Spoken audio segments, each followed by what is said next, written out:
Tiens, vas-y, t'as compris ça alors. Vas-y, viens un peu.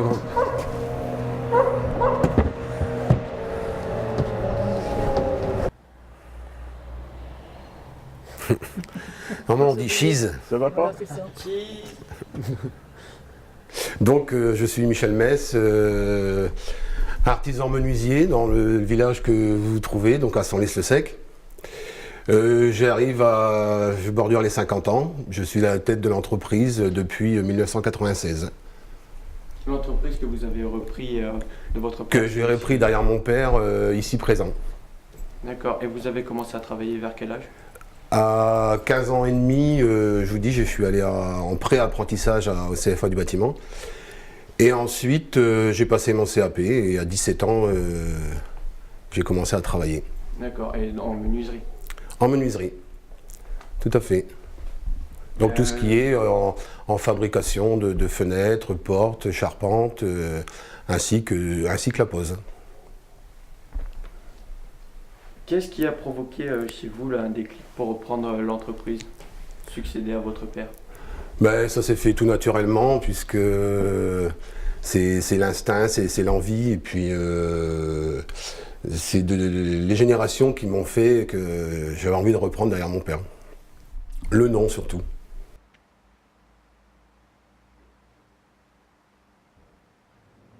Je suis Léon Mess, qui est précédé Michel dans l'entreprise.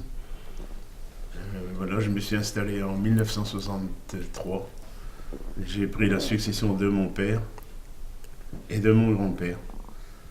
Et ce qui m'amène aujourd'hui que la maison s'est développée. Et j'en suis fort à l'aise. Et voilà, j'en suis très heureux. Alors nous n'étions qu'à deux à l'époque. C'était une petite entreprise artisanale. Et après, c'est là en 1966 que j'ai bâti cet atelier-là. D'accord. Et qu'est-ce qui vous a donné envie de construire plus? C'est-à-dire qu'il fallait que je me développe parce que c'était trop exigu là-bas en face, quoi. C'était trop petit, quoi. Alors, donc, et puis là, j'avais embauché 2 ouvriers. Nous étions 3. Et puis, d'ailleurs, cet atelier, Michel, là, il a ragrandi, tu l'as ragrandi après. Agrandi, habillé tous les extérieurs. Enfin, il a fait qu'embellir parce que c'était un vieux corps de ferme que j'ai complètement démoli tous les bâtiments là pour pouvoir construire cet atelier, quoi. Et dire aussi que pendant les 3 générations, il y avait aussi l'activité de pompes funèbres. Ah oui. Alors je ne sais pas si ça rentre dans le truc du sujet, mais et moi je n'ai pas voulu continuer les pompes funèbres. Voilà. Pourquoi? Parce que c'est totalement différent, c'est une chose à part, et puis il faut avoir le cran. Aujourd'hui il faut être disponible. Et c'est pas dit à tout le monde. C'est pas dit à tout le monde, ça c'est vrai. Ouais, il le faisait au départ avec moi, mais enfin ça lui plaisait pas, quoi. Non, je me voyais pas faire ça. Aujourd'hui c'est un métier à part entière, et puis il y a des professionnels qui le font, donc chacun a son travail.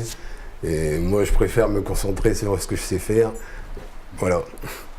C'est-à-dire la menuiserie. Au début que j'avais cette activité, on fabriquait les cercueils. Alors maintenant, bien sûr, les pompes funèbres, tout ce c'est facile, les cercueils arrivent tout faits, donc jusqu'à garnir l'intérieur. Et nous, on travaillait la nuit quelquefois. Pour faire le cercueil à la main, on faisait tout ici. Les cercueils étaient fabriqués à l'atelier. J'en ai fait jusque 4 en 2 jours. Alors, on était 2 nuits sans se coucher. Et moi je me souviens, je faisais le capitonnage, on préparait et tout. Il faut être trempé dedans, c'est pas dit à tout le monde, quoi. Et ensuite il faut savoir parler aux familles, faut savoir faut bien s'exprimer, savoir les consoler, savoir ça c'est encore un autre. Du relationnel. Ouais, ça c'est encore autre chose. C'est un autre relationnel que voilà, votre, tout à fait. Il faut trouver les mots justes, de manière à réconforter les familles, ce qui n'est pas toujours évident. Voilà, c'est bon. Donc j'ai pas voulu prendre cette branche-là. Et aujourd'hui, est-ce que vous faites plus de l'administratif ou vous êtes encore sur les chantiers? Moi je fais énormément d'administratif, mais j'adore aller sur les chantiers. Ça me permet de m'oxygéner, et puis à la base je suis quelqu'un de terrain, donc j'adore aller en chantier. Et quand il faut donner le coup de patte, comme on dit dans notre jargon, c'est avec plaisir que je vais avec mes salariés. J'adore ça. Non, mais c'est rien.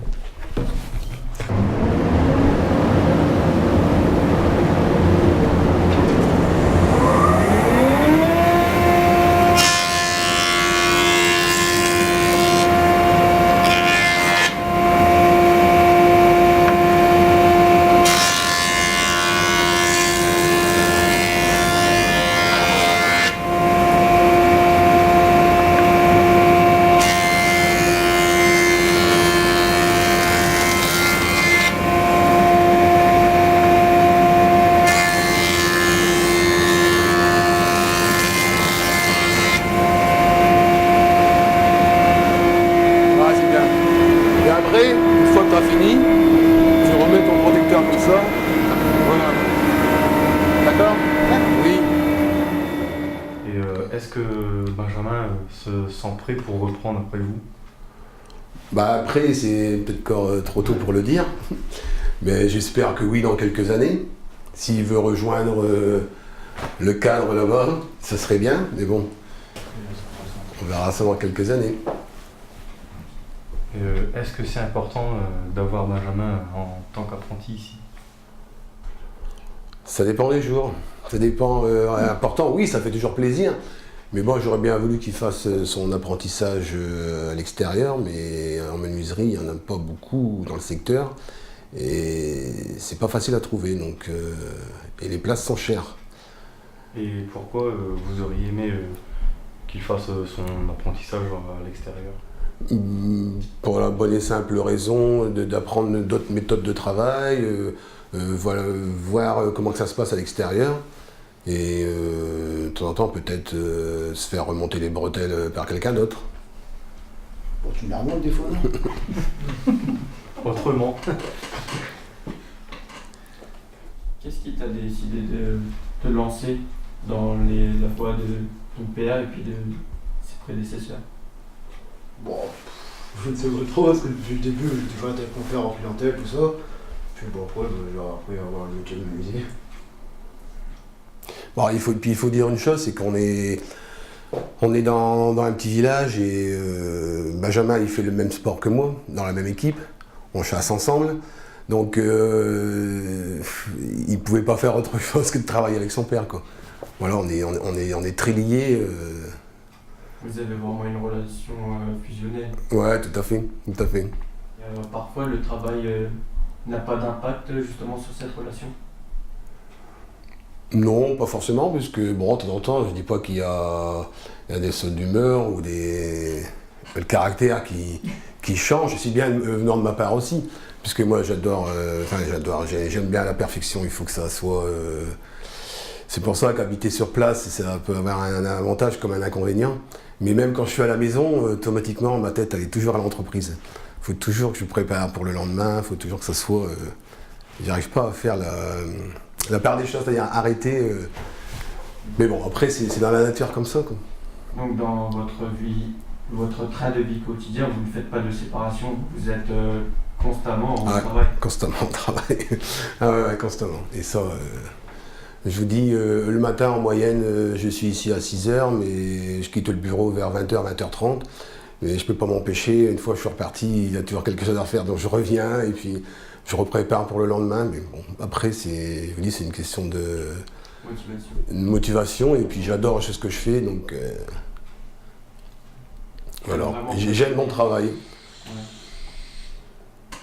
Et pour Benjamin, comment il se veut s'émanciper alors que son père est toujours présent?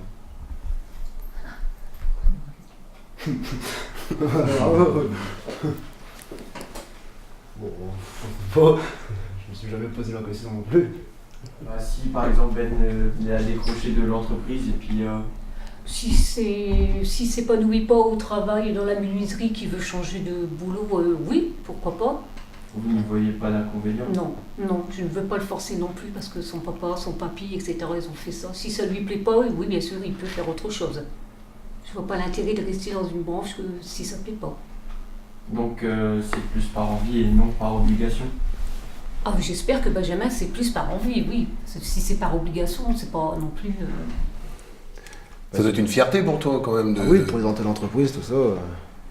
Oui, c'est ça, c'est une fierté.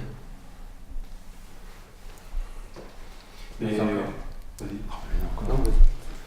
Et est-ce que tu te sens un peu protégé vu que le patron c'est ton père vis-à-vis des autres ouvriers ou Non. c'est pareil pour tout le C'est monde? pareil pour tout le monde. Ah ouais, il n'y a J'avais pas fait de de plus différence de... entre Non, les non. employés et puis les employés. Non, ça, comme ma femme a dit tout à l'heure, il faut qu'il soit à l'heure, il faut qu'il fasse ses heures comme tout le monde, il n'y a pas de parti pris, il n'y a pas de favoritisme plutôt. Non, non. Sinon, ce serait trop facile. C'est pas le contraire du coup, est-ce que vous êtes pas plus dur avec votre fils parce qu'il est dans la boîte avec vous? Très bonne question. Et vous avez fait la question et la réponse en même temps. Si, justement, je veux, comme je disais tout à l'heure, moi j'aime bien la perfection, je veux... si je lui inculque quelque chose, je veux qu'il fasse... si je lui apprends quelque chose, je veux qu'il fasse à... Je veux pas dire à perfection, parce qu'il a encore beaucoup à apprendre. Mais je veux pas qu'il dérive. Je veux que ça soit...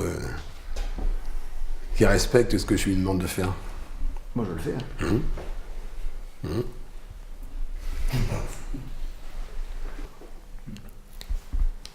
Pour vous, ça a été facile de reprendre l'entreprise de votre père? Si je dis oui, vous n'allez pas me croire. Mais si, non, ça n'a pas été difficile puisque j'ai énormément de volonté et d'envie de travailler. Ça s'est fait très naturellement et très positivement aussi. Y compris avec votre père? Y compris avec mon père. Puisque dès qu'il a arrêté ses activités, j'ai repris les rênes tout de suite. On s'est informatisé, parce que papa il n'avait pas d'informatique, il n'avait pas de logiciel, il n'avait pas de... C'était une autre époque. Il m'encourageait, enfin il venait avec moi encore un petit peu en clientèle, mais après, quelques mois après, c'était terminé, quoi. Il m'a laissé faire à ma mode, comme on dit. Comment vous voyez l'entreprise évoluer dans quelques années? Alors déjà, l'entreprise, elle évolue bien depuis un an et demi, puisque comme il y a de moins en moins de constructions neuves,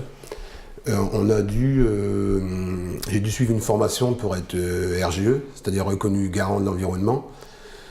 Et tout ce qui est isolation par l'extérieur, intérieur, les menuiseries, parce qu'aujourd'hui, si des clients font remplacer leurs fenêtres ou de l'isolation, ne font pas intervenir une entreprise qui est RGE, ils ne pourront pas avoir de 30% de crédit d'impôt, ni de taux après zéro auprès de leur banque. Donc on a dû partir en formation.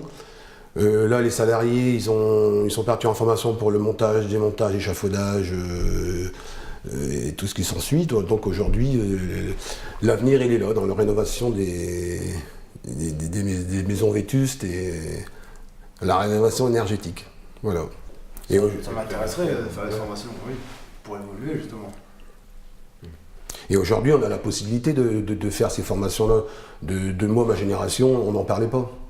Aujourd'hui, c'est une nécessité, c'est un devoir d'aller en formation. Pour en savoir plus, pour répondre aux exigences, à la demande de la clientèle. Donc si on veut se perfectionner, on est obligé de faire ces formations.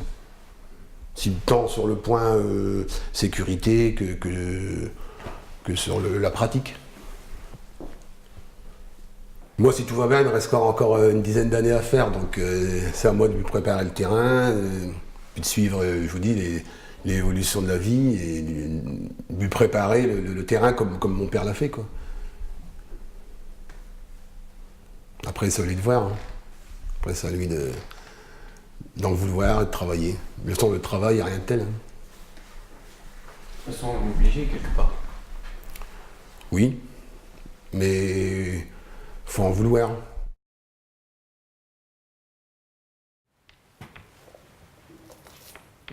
On arrive en hauteur, en profondeur, et puis voilà. La pièce de bois, là, elle avance toute seule. Voilà. Ça, c'est bien qu'il dit quand on fait de la série.